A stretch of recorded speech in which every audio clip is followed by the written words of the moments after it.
Kembali kita menyambung dalam ceramah pada malam ini yang dibawakan kepada kita oleh Masjid An-Nur, Kampung Kancung Tengah, Banting, Selangor, membincangkan tajuk solat berjemaah penyatu ummah. Apa pelajaran yang kita boleh dapat dari sembahyang berjemaah untuk satukan kembali umat kita?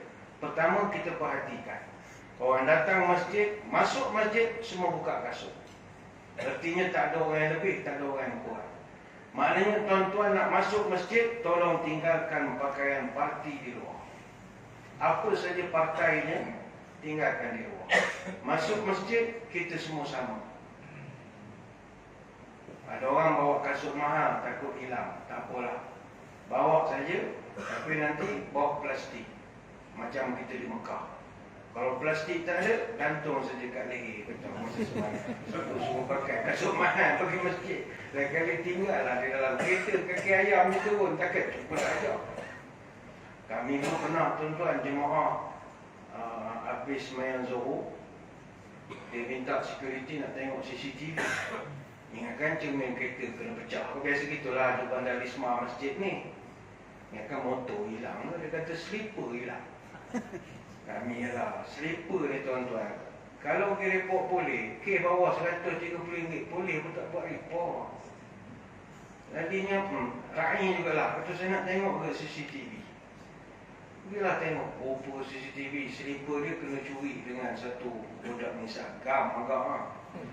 Dia masuk kat masjid, letak kat tangga. Slipper dia rupanya jenis mahal. Jenis, saya nak nyebut tak kerti, Hermes. Hermes tu minta cuti lah kalau kerja. Hampir kurang gitulah saya nak nyebut. Hermes ni mau cuti lain dia. Hampir kurang itulah cara nak menyebutnya. Rupanya sebelah 1,000 lebih. Pakai slipper mahal. Bilang, habislah, tak boleh buat tu. Mana beritahu pada dia, tak apalah tuan, yang kali datang masjid, kalau yang mahal rasa hilang ni, dua pilihan, sepanjang kereta, turun kaki ayam, basuh kaki di masjid. Atau bawa dia masuk ke masjid, letak dekat kaunter guard tu tepi, tu tak apa, guard tu memang kena bertugas. Maknanya, yang penting semua kena buka kasut lah, tak kira kan mahal ke murah. Kalau kasut mahal pun taruh di luar, setakat selipar batal, jangan mengada nak masuk. Artinya, kita masuk masjid ni, semua buka kasut. Semua buka. Ada orang dia nak perjuangkan hak dia. Ini slipper saya beli mahal. Tuan-tuan, dalam masjid tidak ada hak kebebasan asasi. Masuk masjid, undang-undang Allah. Undang-undang Tuhan. Maka kalau di luar masjid, jangan kita nak perjuangkan hak kebebasan masing-masing. Ini kebebasan hak saya untuk bercakap. Ini kebebasan. Tak, Tuhan dah ajar, hidup ni nak tegak hak, mesti ada had. Setiap hak ada had. Cuba kita tengok dalam masjid. Kenapa orang kalau ada wuduk, macam tuan-tuan sekarang ada air semayang, tiba-tiba keluar angin, batal atau tidak wuduknya? Batal. Sahabat pernah tanya, kenapa batal ya Rasul? Sebab Nabi sebut innamal wudu' mimma yakhruju wa laysa mimma yadkhul. Wuduk itu batal berdasarkan apa yang keluar, dia tak kira apa yang masuk. Hadis Baihaqi. Mana kalau keluar angin tu keluar, mana dia masuk, keluar. Jadi batal. Sahabat tanya, apa sebab batal? Bukannya kenyang pun benda keluar, bukan benda masuk. Kalau masuk, mana sahabat batal. Dan yang keluar pun angin saja, bukannya ada dalam bentuk pejal. Bukan ada kekotoran maksudnya.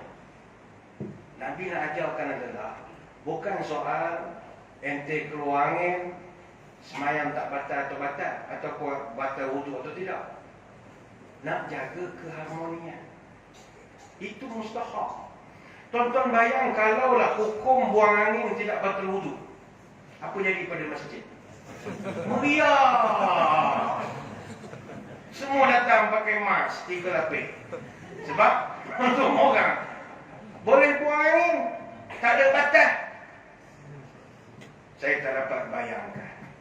Kena pula kita datang kami atau Isnin, hari Tok Imam tu puasa sunat. Dia buka maghrib, dia rukuk. Hukum kononnya buang angin tak batal. Imam start dulu. Dia rukuk, boom, satu dah. Orang soft tamu tengah rukuk, ketua imam. Marvelous.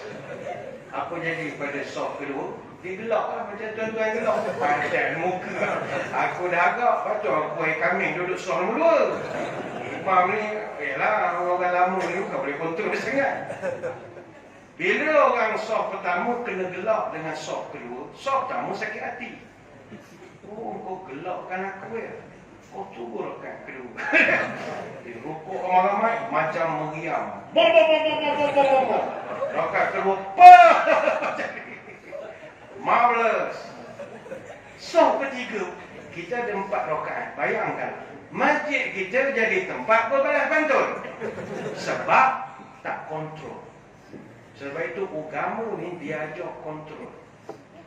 Boleh je atas rahmat Allah Ta'ala. Okeylah, you buang ni, bukan you nak. Benda tu memang tak boleh kontrol. Terutama warga mat. Saya faham, kita jaga masjid, jemaah kita ramai warga mat.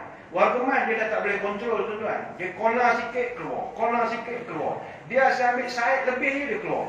Dia dah tak boleh kontrol macam orang muda lain. Kadang kita kesian.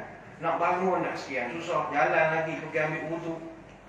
Kalau kita boleh buat fatwa, okeylah untuk orang 70 ke atas.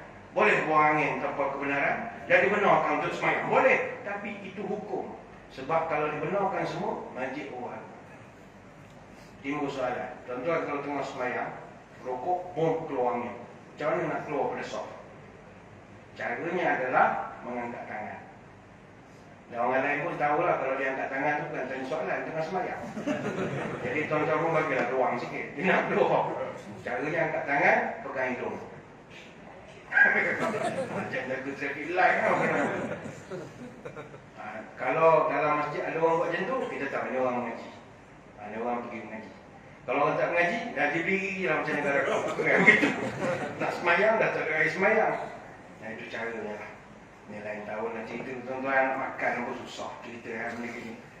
Yang penting, masuk masjid, ikut undang-undang Allah. Selipar pun tak boleh bawa, walaupun tu hak kita. Artinya dalam bernegara, janganlah nak tegak-tegak hak kebebasan untuk ni.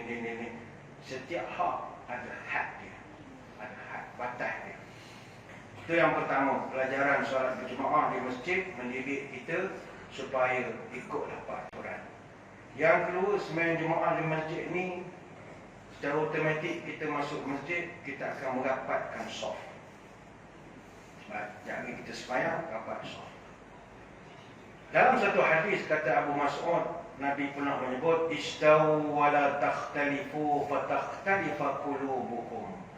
Luruskan saf, jangan bengkang-bengkok. Apa sebab? Kalau bengkang-bengkok, fatakhlifa qulubukum. Nescaya saf yang bengkok akan menyebabkan hati kamu berpecah belah, kata Nabi.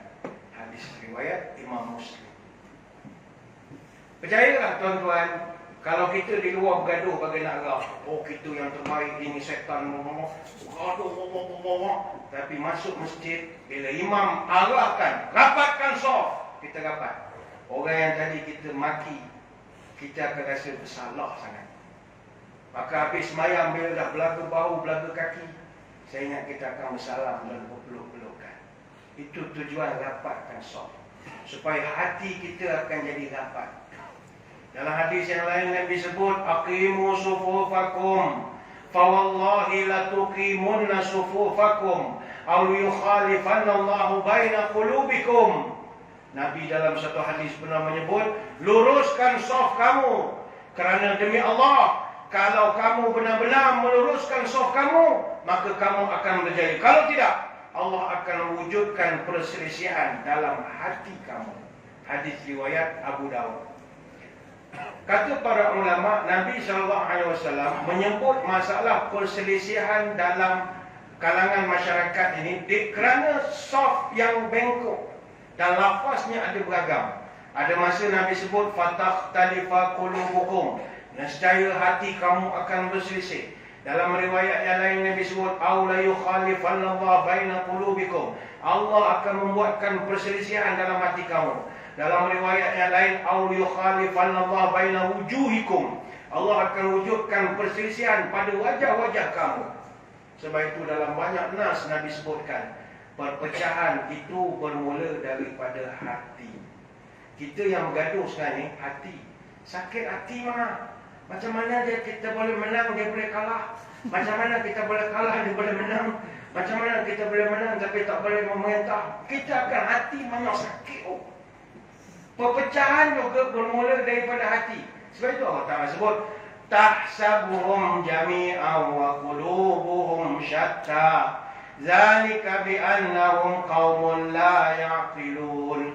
Permusuhan di kalangan mereka sangat hebat. Kamu nampak mereka itu bersatu, padahal hati mereka berpecah belah. Yang demikian itu kerana mereka ini qaumun la ya'qilun, semua tak ada akal. Bahasa kasarnya bongok semua tu kata Allah. Surah Al-Hasyr ayat 14. Kalau dalam gambar berpeluk, dalam hati semua menyumpah hati kanan. Hati penyatuan bukan pada rupa, bukan pada fizikal. Dalam ayat lain Allah Ta'ala sebut, wa allafa baina qulubihim law anfaqta ma fil ardi jami'an ma allafta baina qulubihim walakinna Allah allafa bainahum innahu azizun hakim. Dan Allah lah yang telah menyatukan hati orang beriman. Hati, qulubihim.